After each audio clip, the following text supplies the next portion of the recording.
Here we go. We are getting ready to start our talk show segment right now with our hostess, Tasia. Give her a hand as she comes. Hi everybody, welcome to So Official on TeensLOLTV. Today we have some very special guests lined up for you all. First up we have Dr. Tanesha. Can you please give her a round of applause?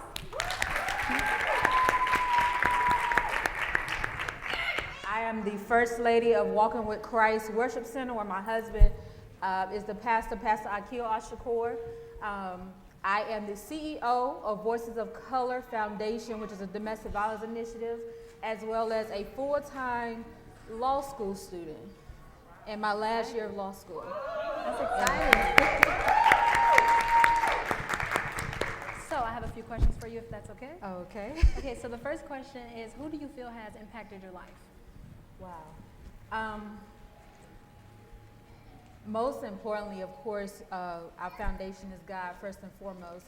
But as far as it relates to my family, I would have to say my mother, who is a very strong individual who has been an inspiration in my life, but also someone who came into my life that discipled me before I even knew he would be my husband, is my husband, who counseled me and gave me a chance to understand my worth as a woman before he became my husband. So definitely my husband.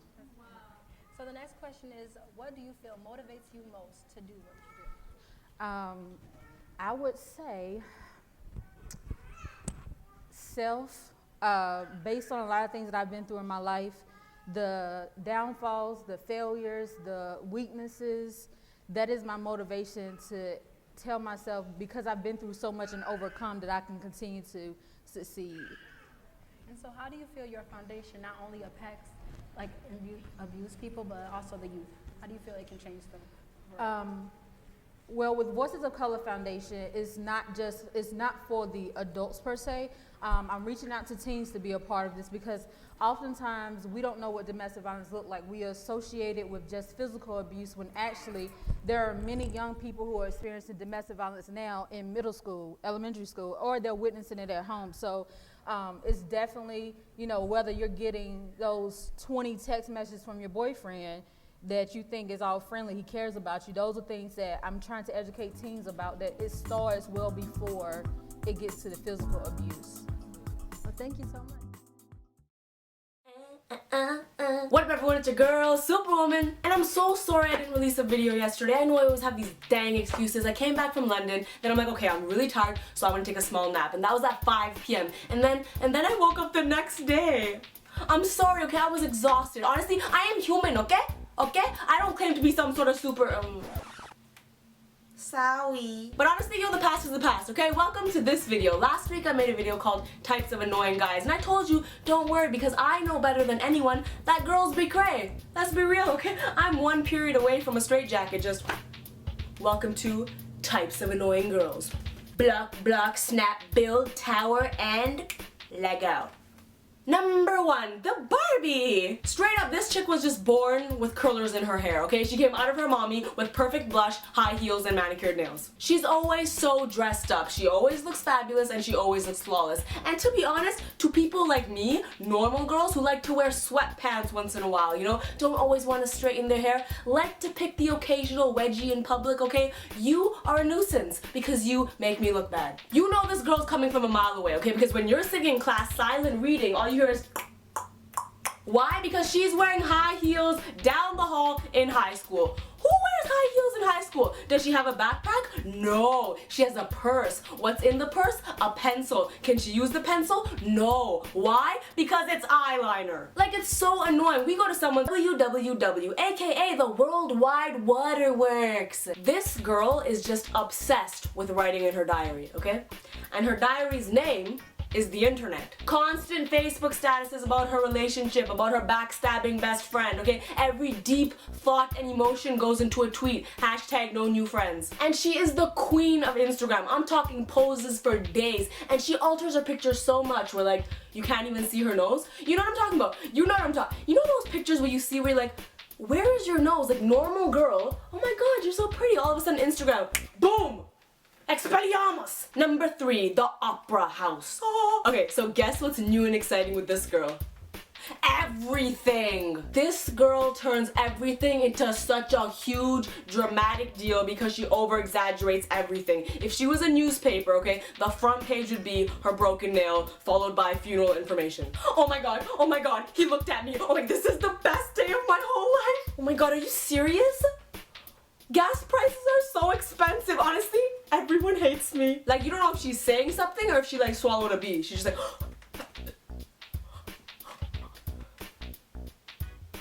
stop that. Everything she says looks like it could be part of some dramatic musical happening in an opera house. Because I'm gonna be real with you. You're saying words and you're passionate, and I'm so happy for you, but this is what you look like to the rest of the world. Last night, I ran out of toilet paper. And then the rest of the world is just like, and I just sat there, with tears running down my eyes. I don't know why this happens to me all the time. I'm such a good person. And then after that, boom, boom, boom, boom, some stranger poked me on Facebook.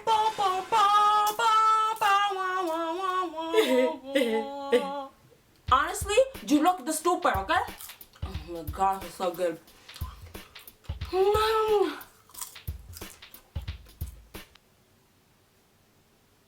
You can have that piece. Number 4, the silent hurricane. Audience have any questions for Dr. Tanesha? Any questions? Nikki and Alex?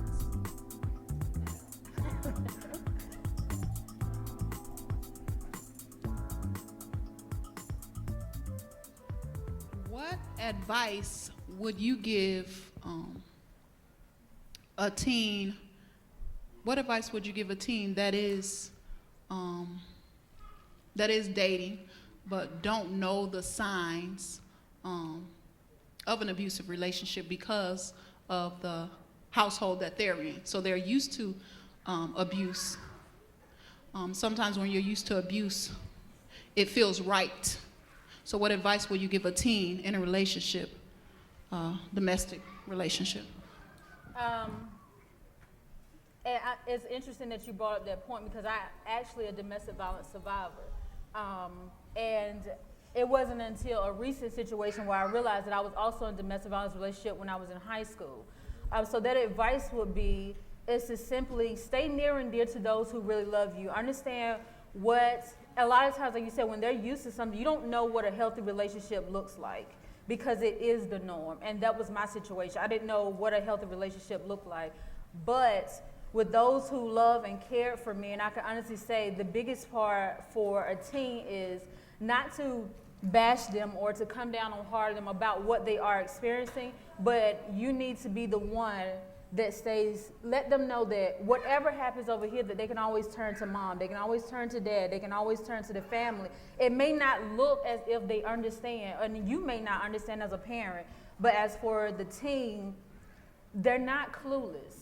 They understand that what they're going through, it may be the norm, but they also know right from wrong. And they know that it's not what they should be experiencing, but it's also something that everybody has to cycle through, because if you bash on that situation, you will lose that love and support from that child that they need to continue to survive. And I would just say, to close it out, is just, I didn't know what a healthy relationship looked like until I met my husband.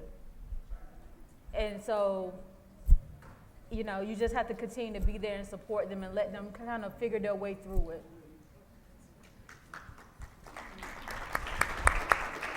Any other questions? Anna Marie, do you have a question? Or do Mike? My question is, how do you let young men know about the program as well? Because young men go through domestic violence as well, and they probably don't say anything because they're boys. Absolutely. This is not, by far, I would just please know that this is not just about females who experience domestic violence. You are absolutely right. Males also experience domestic violence. And if most of the time the issue, and this is where I lean on my husband for this situation, because a lot of times men don't want to say, hey, I'm being physically abused, because of they're supposed to be the macho one. It does happen, and I'm open, and I'm always welcome, and I do utilize my husband to communicate with those males. Any more questions? Dr. Tanesha, what is an example if I'm in a relationship, and what should I look out for to know this is not healthy? Can you give me like an exact example? Everything. But to narrow it down, I would say anytime that you as a person feel slighted in the least bit, something that is emotional, whether it's physical, something emotional that hurts you from within, then you need to already start, that's red flags already. Because nobody should ever make you feel less than what you are. I would say the emotional things, if, you know, for me, one of the things I didn't notice was it's not so all the times as boisterous to recognize the abuse. A situation that I'll have to give you an example is I've never been this skinny female, never. And the bait, how my ex would use that would be to say, you know, you're the biggest girl I've ever been with.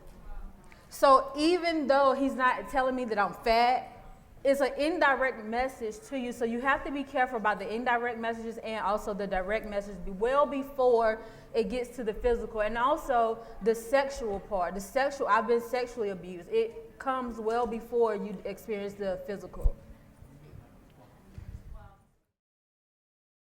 Number 4, the silent hurricane.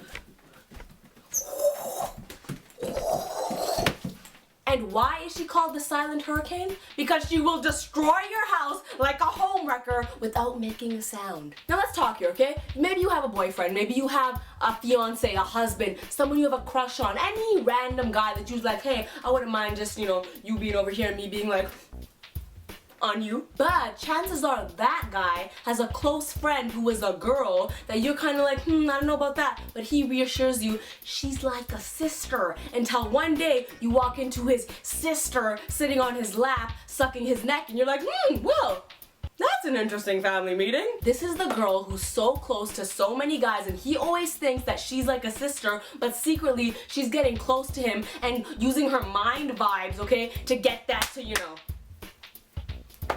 bump and grind a little bit. And you'll know it's her because her tactics always include a cute nickname or like inside jokes they share together. And the classic, my heart is broken and I need my closest guy friend to console me. Number 5, MRT, aka Miss Rude Thang. So apparently the rest of the world, okay, missed this global broadcast that happened proclaiming her the queen, because apparently she walks around with a crown on her head. Maybe the rest of us don't realize, because to us, that crown looks like devil horns. This girl thinks she's all that in a bag of chips, just so rude to people, stuck up, makes fun of other people, judgmental. She's that girl who won't even smile at the guy, the poor guy that's like, hi, how are you? Usually she doesn't even respond verbally. She just communicates through a series of facial expressions. Example, hey, how are you? I really like your dress.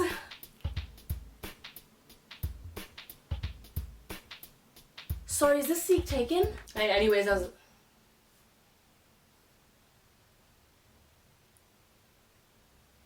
And if you ever want to be an MRT, it's really easy. All you have to do is pretend like you're giving birth to Wolverine through your butthole, okay? Because that's what their face looks like all the time.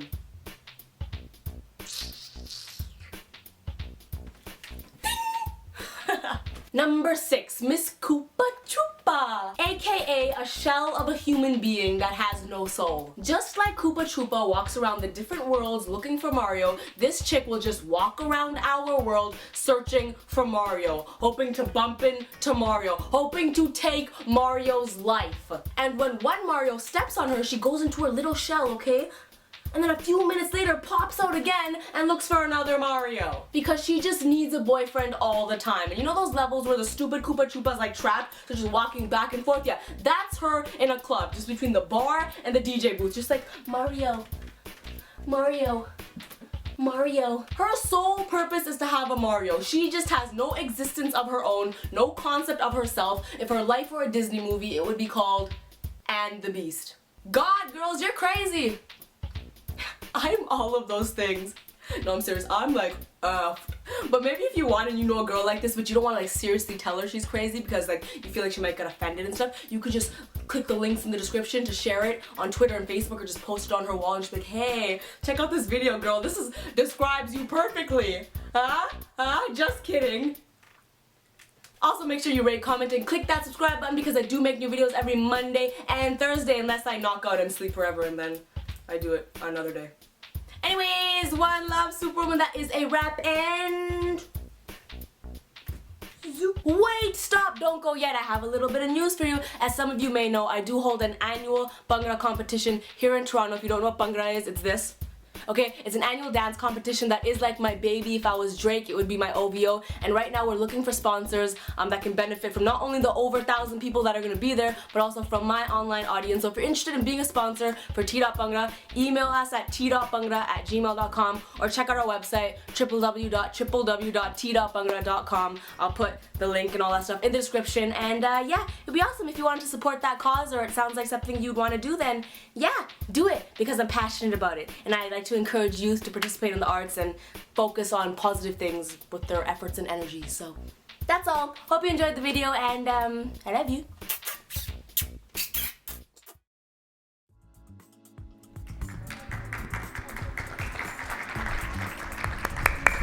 My question is, how do you find the time to juggle everything that you have going on? God.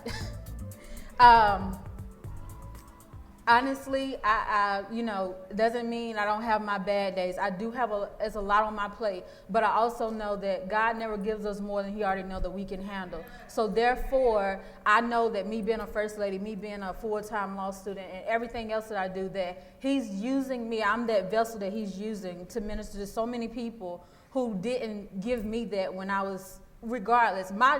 Everything that I get, my blessings are not just for me. They're for me to go and expose and give to everybody else. So when I'm tired, God has He never got tired of doing for me. So I have no excuse.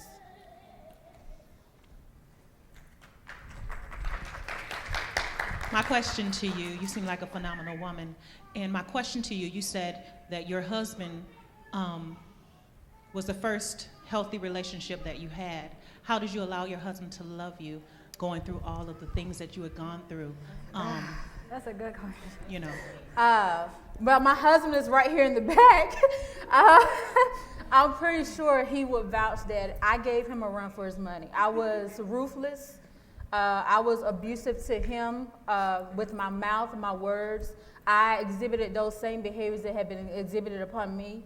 But this is the one thing that I always stand for, and this is what I tell my husband, that it wasn't so much of what it took. It was that for once in my life, I had a man who didn't fight me, but fought for me.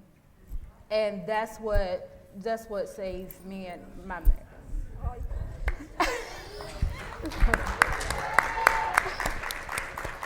Any other questions?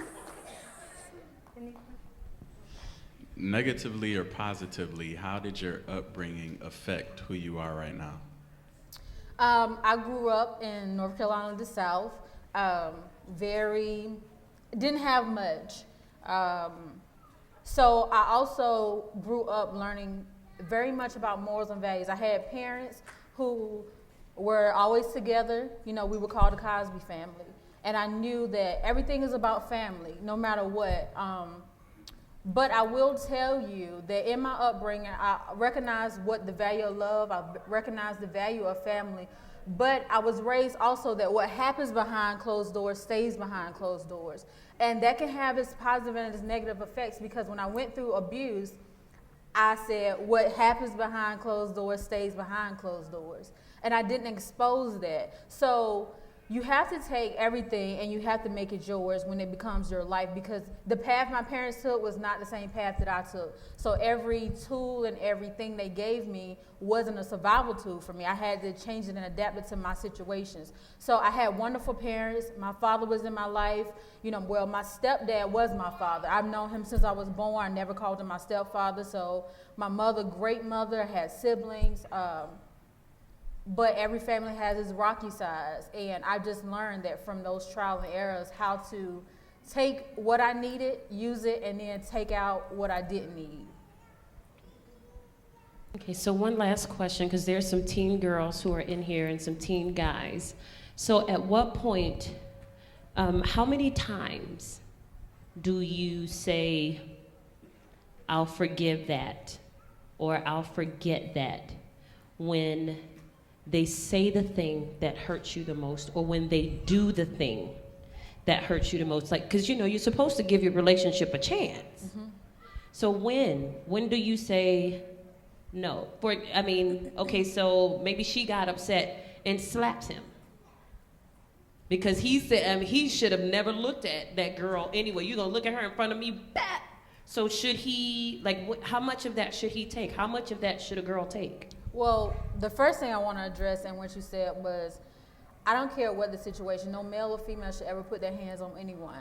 No matter what the situation, I don't care what they do to you, because putting your hands on someone is a personal choice. They made whatever they done, your reaction to that action is a personal choice, no matter what the situation is. And I will also say there is no set time frame of when to get out or say this is it. Everybody's situation is very different. You know, I had to go through the mental, the physical, the sexual before it clicked, and I was almost killed before it got to me. So everybody's situation is very different. Psychologists, psychiatrists, everybody will tell you there's this wheel.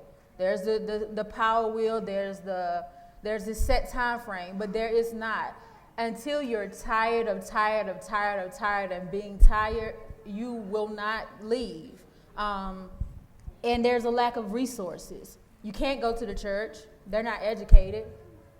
Let's really be honest about that. You may be in church, but really, can I go to my pastor? Can I go to my sister or brother in Christ and explain the situation and expect to get help? Can I go to my best friends when everybody's judging you? Because like you said, hey, I look like a phenomenal woman. I was also told that when I was in a domestic violence relationship. I looked exactly the same now, but nobody knew what was going on behind closed doors. So there is no set time frame. It has to go through its cycle. And sometimes it's sad to say, but it takes for us to almost be killed before we get out. Can we give her a round of applause? I'm sorry. Okay, for our next guest, we have So Official. Can you guys please come up? I'm on stage. Dynamite, and dare I say, girl power personified. Hey, you're not official unless you are so official.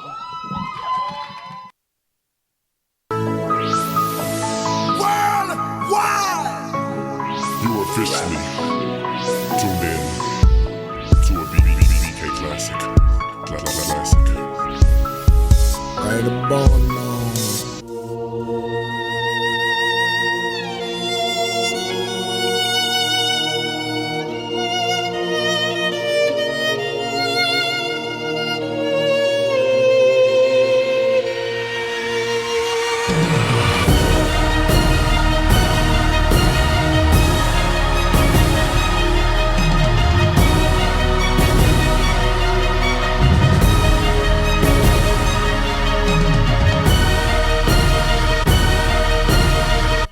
It's like you're screaming and no one can hear.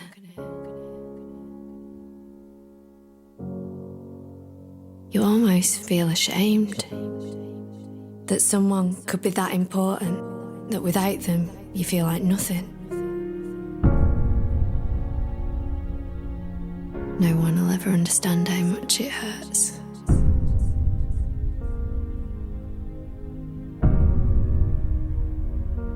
You feel hopeless, like nothing can save you. And when it's over and it's gone, you almost wish that you could have all that bad stuff back so that you could have the good.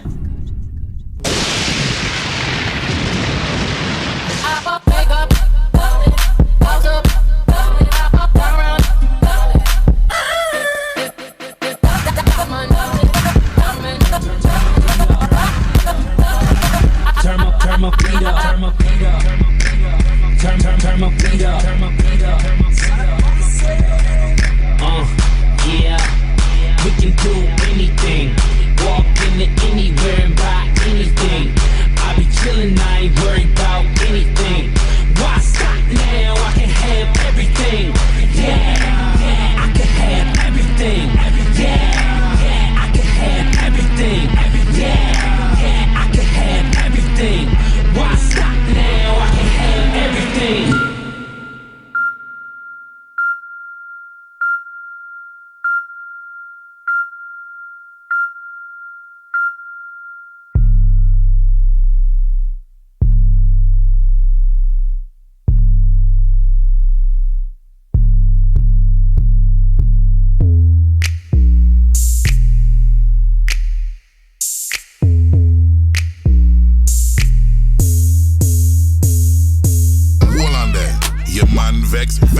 the boy. Shoot one. See my gun will evaporate the boy. Leg of that. See how it sound? Wang. Level that. Down to the ground.